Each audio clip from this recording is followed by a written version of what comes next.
پروردگارم امت احمد نبی دوست دار چہار یارم تابع اولاد علی مذہب حنفیہ دارم ملت حضرت خلیل خاک پائے غوث اعظم زیر سایہ ہر ولی۔ سامعین محترم، اللہ رب العزت کی لا ریب کتاب سے جو آیت کریمہ پڑھنے کا شرف حاصل ہوا، اللہ تعالیٰ نے فرمایا یا ایھا الذین آمنوا اتقوا اللہ وَكُونُوا مَعَ الصَّادِقِينَ، اے ایمان والو اللہ سے ڈرو اور وَكُونُوا ہو جاؤ مِنَ الصَّادِقِينَ، سچے لوگوں میں سے۔ سامعین محترم، حضور خواجہ خواجگاں خواجہ ہند الولی عطائے رسول خواجہ غریب نواز خواجہ معین الدین چشتی اجمیری رحمت اللہ تعالی علیہ، آپ کی کچھ تعلیمات عرض کر کے اجازت چاہوں گا۔ آپ رحمت اللہ تعالی علیہ نے بڑی بھرپور زندگی گزاری، بہت سخت ریاستیں عبادتیں مجاہدے کیے، دن بھر تبلیغ دین کا فریضہ سر انجام دیتے۔ آپ کے خلفاء فرماتے ہیں کہ آپ رحمت اللہ تعالی علیہ اتنا وسیع لنگر پکواتے، اتنا وسیع لنگر ہوتا کہ شام تک جتنے مرضی لوگ آتے، کبھی لنگر ختم نہیں ہوا کرتا تھا۔ اور فرماتے ہیں اپنا حال یہ تھا کہ رات کی پکی ہوئی ایک روٹی لیتے اور اس کو پانی میں بھگو لیتے، جب پانی میں چند گھنٹے بھگوئی رہتی نرم ہو جاتی تو اس کو تناول فرما لیا کرتے۔ اور فرماتے ہیں سب سے کم جو ہم نے خواجہ صاحب رحمت اللہ تعالی علیہ کو کرتے دیکھا ہے وہ ہے کھانا کھاتے اور سوتے۔ کھانا کھاتے اور سوتے ان کو ہم نے بہت کم دیکھا ہے۔ آپ کی ساری زندگی تلاوت میں، عبادت میں، ریاضت میں گزری۔ 50 سال کا عرصہ آپ رحمت اللہ تعالی علیہ نے ایسے گزارا کہ عشاء کے بعد تھوڑی دیر کے لیے گھر جاتے، پھر واپس آتے جو فجر تک مسجد میں عبادت کرتے۔ اور آپ رحمت اللہ تعالی علیہ اس درد کے ساتھ تلاوت فرماتے، لوگ کہتے ہیں آپ تو بیدار رہتے ہی تھے، سننے والے بھی آنکھ کھول لیا کرتے تھے۔ اور فرماتے ہیں آپ کی نوافل کی کثرت بہت زیادہ تھی۔ آپ رحمت اللہ تعالی علیہ کی عبادتیں، مجاہدے، ریاستیں یہ سب اپنی جگہ مسلمہ تھی، لیکن جب اپنے مریدین کی تربیت فرماتے تو رنگ نرالا ہی ہوتا تھا۔ حضور خواجہ قطب الدین بختیار کاکی رحمت اللہ تعالی علیہ فرماتے ہیں جب خواجہ صاحب مجھے دلی بھیجنے لگے تو میں نے عرض کی حضور کچھ نصیحتیں فرما دیں، تو آپ رحمت اللہ تعالی علیہ نے 4 نصیحتوں کا سبق ارشاد فرمایا۔ فرمانے لگے قطب الدین درویشی اس طرح کرنا کہ بادشاہی معلوم ہو، فکر اس طرح کا ہو کہ تم بادشاہ معلوم ہو۔ اور فرمانے لگے قطب الدین اگر کوئی تیرے پاس آئے تو خالی نہیں جانا چاہیے، اگر کوئی بھوکا ہو تو اسے کھانا ملنا چاہیے، کسی کو کپڑے کی ضرورت ہو تو اس کو کپڑے ملنے چاہیے، اگر کوئی علم کا بھوکا ہو تو تیرے پاس قرآن و سنت کے دلائل کے انبار موجود ہوں۔ فرمایا قطب الدین خوشی میں تو سب ہی ہنستے ہیں، لیکن سب سے زیادہ مسکراہٹ تیرے چہرے پر اس وقت ہونی چاہیے جب رب تعالیٰ تجھے آزمائش میں ڈالے۔ فرمایا قطب الدین جب یہ رنگ تیرا بنے گا تو میں سمجھوں گا کہ میں نے تربیت کی۔ اور چوتھے نمبر پر فرمانے لگے قطب الدین دشمنیاں نہ پالنا بلکہ دشمنیوں کے بدلے میں دوستیاں پالنا، کیونکہ جو دشمنیاں پالتے ہیں وہاں بغض پیدا ہوتا ہے، اور جو دوستیاں پالتے ہیں ان کے دلوں میں خدا تعالیٰ محبت کی خوشبوئیں پھیلا دیا کرتا ہے۔ یہ انداز تھا خواجہ اجمیر علیہ رحمہ کا۔ آپ رحمت اللہ تعالی علیہ نے تربیت کی اور تربیت کے مراکز قائم کیے۔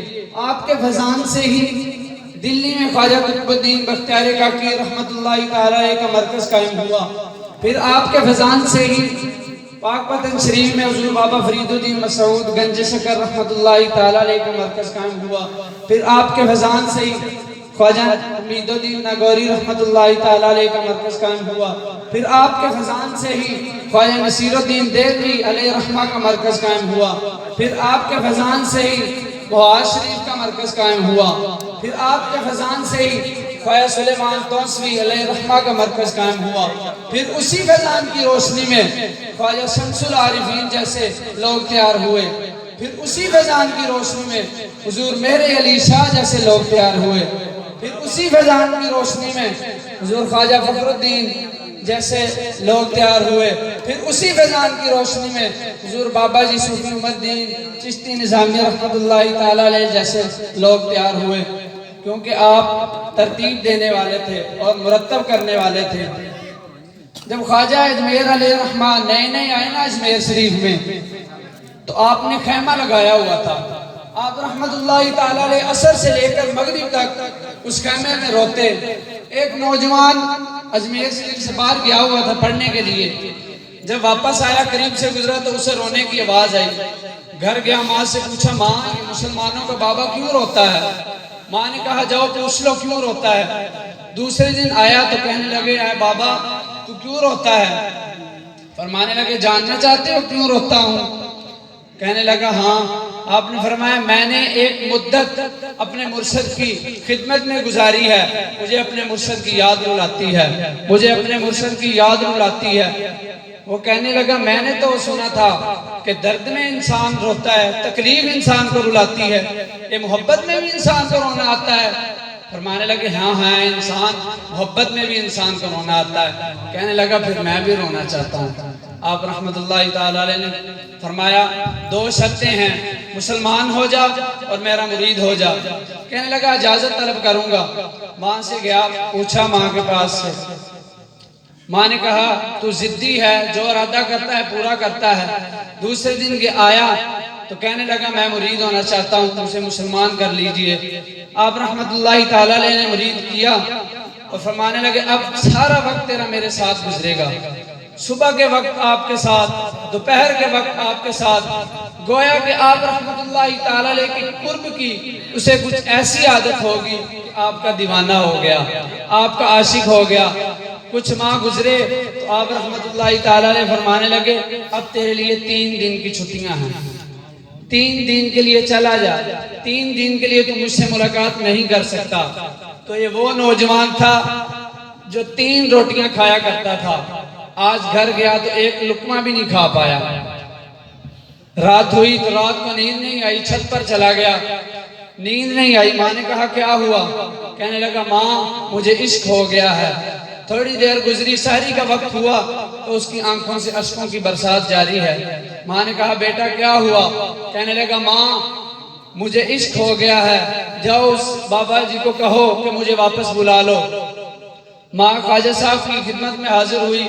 کہنے لگی اے بابا مجھے نہیں پتا تم نے میرے بیٹے کو کیا دے دیا ہے، لیکن وہ رو رہا ہے، وہ کہتا ہے مجھے واپس بلا لو. آپ رحمت اللہ تعالیٰ علیہ فرمانے لگے نہیں ابھی وقت نہیں.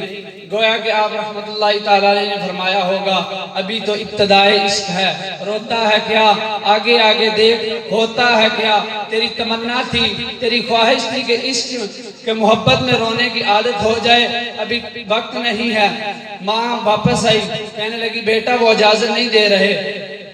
کہنے لگا ماں سن لے، اب اگر مجھے نہ بلایا تو میں مر جاؤں گا، یہ جدائی مجھے مار ڈالے گی. ماں گئی، کہنے لگی یا غریب نواز کرم فرمائیے، مجھ ماں کی تمنا ہے، مجھ ماں کی آرزو ہے. آپ نے فرمایا چلو ٹھیک ہے اسے واپس بھیجو.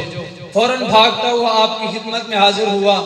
ایک مجمع لگا ہوا ہے، آپ رحمت اللہ تعالیٰ علیہ درس دے رہے ہیں. آپ رحمت اللہ تعالیٰ نے اس کی آنکھوں سے آنکھیں ملائی اور پوچھا اب پتہ چلا محبت میں رونا کیسے آتا ہے، اب پتہ چلا محبت میں رونا کیسے آتا ہے. میں نے کہا نگاہیں مست ملائی تو میں پلا کے اٹھے، جہاں وہ بیٹھ گئے تو میکدہ بنا کے اٹھے. وآخر دعوانا ان الحمدللہ.